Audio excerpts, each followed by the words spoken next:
welcome to another Bad Taste review, where I review a film that is either so bad that it's good or just plain old bad.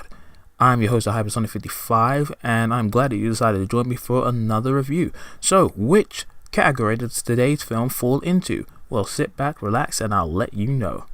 So, today's film that I'll be covering is Maiden Voyage Ocean Hijack, a little TV film from 2004 starring Casper Van Dien.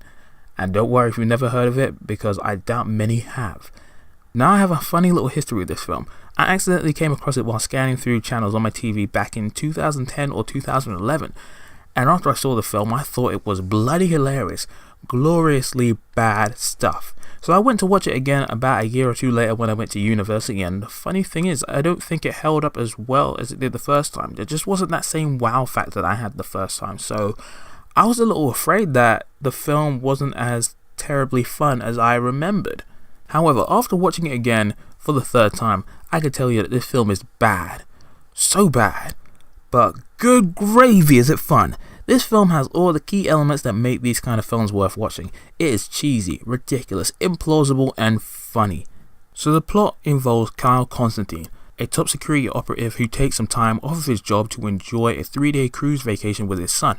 However, when the ship gets commandeered by hijackers who threaten to destroy the ship unless their demands are made for millions of dollars, it is down to Kyle to jump into action and take down the criminals and not only save the life of his son, but all of the innocent people on board as well. And that is the plot without going into the area of spoilers.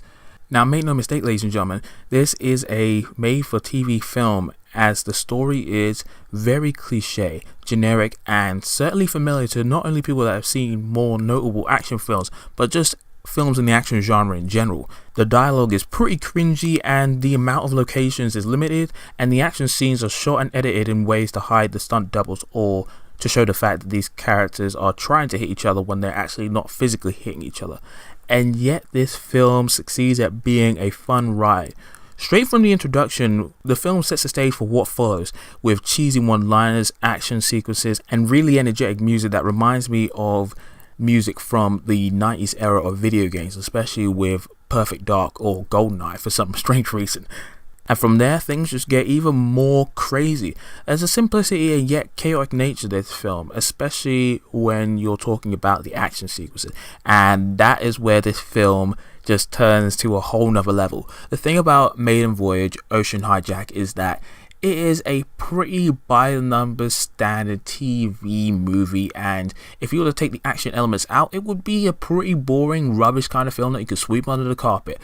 But because of the dialogue, because of these incredibly fun and hilarious choreographed action set pieces, it brings the film to another level.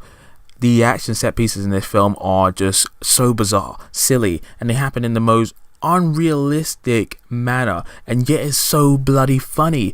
And it's just worth watching just to see what these guys came up with. I don't want to ruin anything, but when you see some of the stuff that gets done in this film, it's just like, how, why, and why? But it's so good, it's so ridiculous, and it's so much fun. And the final sequence in the film is just, what the heck just happened? I was watching it with my sister, and she was as flabbergasted as I was. It was brilliant. And just the way in which the film ends, it ends in pretty much the exact way you'd assume it would, with brilliant choice of dialogue, character moments, and the music. Oh, that credits music, it just is the icing on this cake. Good gosh, I this film, even thinking about it right now, it makes me smile. And when it comes to the cast, you have primarily 4 people to pay attention to. And that's Casper Van Dien, Danielle Cormack, Christopher Stoley, and Anton Tennant as Kyle Constantine, Lynn Fabrizio, Damian Morse, and Zach. These are the primary characters that have the most screen time and have the most notable impact on the story. Them, along with the rest of the cast, you can tell that they are trying to work with what they've been given in terms of the story, and some people are trying really hard while other people are just going pretty much like they don't care, they're just having fun. And for me, it worked. In the context of this film, everybody does what they can and give you was it pretty memorable performances for better or worse reasons. Some of them are bloody hilarious, and it's just fun to watch. The most notable person that I didn't even know was in this film the first 2 times that I saw it was Rose McIver, who ended up being the main lady in the iZombie TV series. So this is her way before she ended up in, like, you know, her more famous role in the recent CW TV series. So it was just funny to see how early on she ended up being in this film.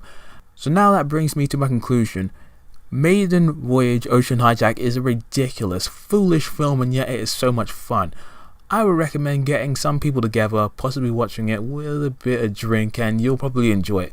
It's foolish fun, and it's one of the sort of films where you have to buy into the ridiculous nature of it in order to enjoy it, much like a lot of those like more recent sci-fi films that are showing up over the years. But make no mistake, this film is bad, but it's so bad it's good. I would recommend it. Check it out. And that's me done for this session. Thank you for listening, and I'll see you on the next Bad Taste review.